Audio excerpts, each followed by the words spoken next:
Brooklyn platform not only plays within the contract lifecycle, supplier relationship management and supplier performance management spaces, but also has a large footprint of risk management based processes. We initially started out as a first line risk management tool to help supplier and contract managers capture risk from either the relationship or the contractual delivery. But as such, in building that base platform, we've been able to, over the last few years, morph that into a third-party risk management solution to compete with the best ones on the market. This means that within the platform we have the ability to establish policies that help identify risks or assess risk-based situations to see if their suppliers or the activity they're conducting with their suppliers becomes something that needs closer management and closer attention, such as a risk record to manage. By doing so, we have the ability within the policy engine within Brooklyn to either one time or periodically trigger risk assessments. So in this case, what you can see on the screen here are all those risk policies that live within the Brooklyn platform. And as such, there's one here about onboarding third-party risk assessment and onboarding inherent risk assessment.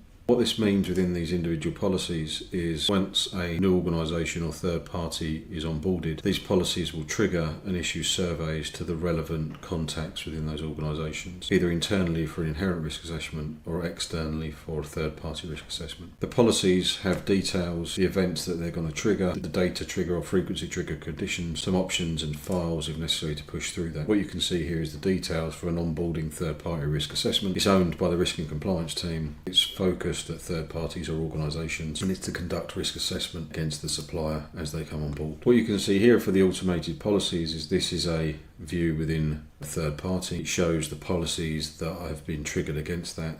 In this case, what you can see is a third-party risk assessment that's been triggered off the back of segmentation. What it's actually created is a supplier risk assessment, which is one of many standard risk assessment templates that there are within the Brooklyn Solutions platform, and it's issued that out to the contact. That contact would receive an email that's very similar to this. In this case, it's one that I've received, tells me about when there's a deadline, etc., and gives me the ability to go to the survey and respond to it. By clicking that link, I'll end up on a cut down version of the platform that is mobile optimized. That means I can run through a series of questions and answer them.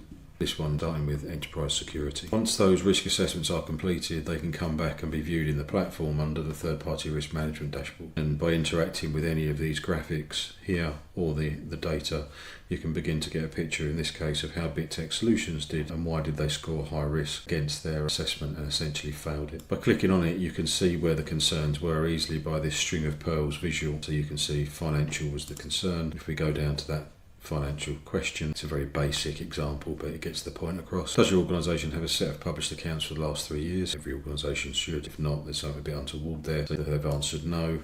What that actually has done, in this case, is a different example. Has your organisation or any of its leadership team been convicted of tax evasion involved in ongoing litigation, jurisdiction, due affairs? Yes. What it's done is create a risk out the back of that because it sees that as a risky situation. It hasn't just done the assessment, it's done the assessment and concluded that a risk needs to be created and thus managed. So what they end up with is out the back of an assessment that could be 50, 100, 150 questions long. The failures essentially create your risk stock to be managed on an ongoing basis. What you can see here is your TPRM assessments and answers against a number of different suppliers and what the status is, whether they're in progress, whether they've passed, failed, whether they've been determined risk, low risk, medium risk, etc. It's not the high risk ones, albeit that's necessary. The high risk ones then don't continue, you don't end up doing business with them, and you don't end up concluding the signing of the contract. So the BitTech one, as an example here, shouldn't continue without management intervention. But it's more the ones that have completed, they've passed, but there's a level of medium risk here, which indicates that there's risk stock to be managed. And again, you could look at either individually, one of these, and the BitTech example here sees that there's significant failings across all the main risk domain categories that there are within the questionnaire. As you can see, they come back and you can assess them on the dashboard, as earlier indicated. And then what that does is those governance standards is enabled to do that risk capture. So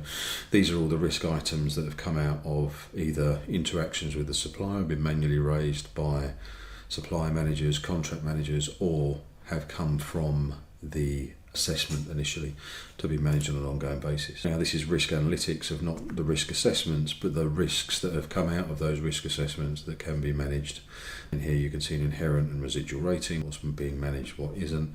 You can filter it by organisation, etc. When you go into each one of these risks themselves, you can see it goes through a standard process of identification, analysis, responding, street and monitoring control. And these are the areas in the sections that can be populated. So from an identification perspective, this was a business continuity non-compliance. So there's no compliance from a business continuity perspective that's to be required in this case because of some regulation.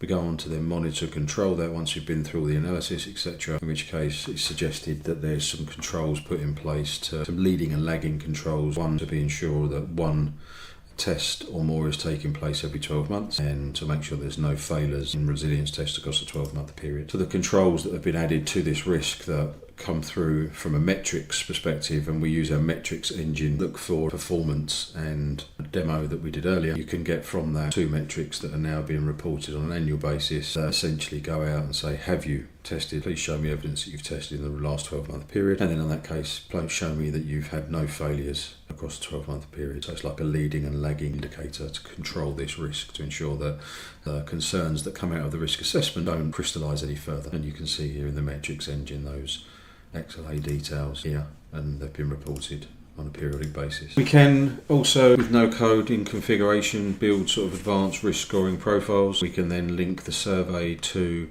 determination based on the scoring in the survey to provide an outcome of different sections of risk. So you might want to look at ESG ratings, you might want to look at are they regulated, you might want to look at credit ratings, all different type of risk positions, etc., and feed them in accordingly and store them under their third party profile, which is their risk scoring profile, to indicate if you're high risk, low risk, etc. These are visual of those exact things, so across 4 areas: organisation, third party risk factors, arrangement risk factors, geographic risk factors, and data processing risk factors. And we can then see where they are accordingly. In this case, you've got sensitive personal data is involved, so that pushes it up the risk curve somewhat. We also integrate with third parties. In this case, this image is a version of Integrity Next feed, which they look at ESG, so we can indicate where our suppliers are on the ESG board. We can do this through surveys within Brooklyn, but if you have a third party already that does this, such as Integrity Next, we can use the data from them. So in this case, out of the 448 suppliers that are on the system, you can see a good chunk of them are green from an ESG perspective. There are a few that have not yet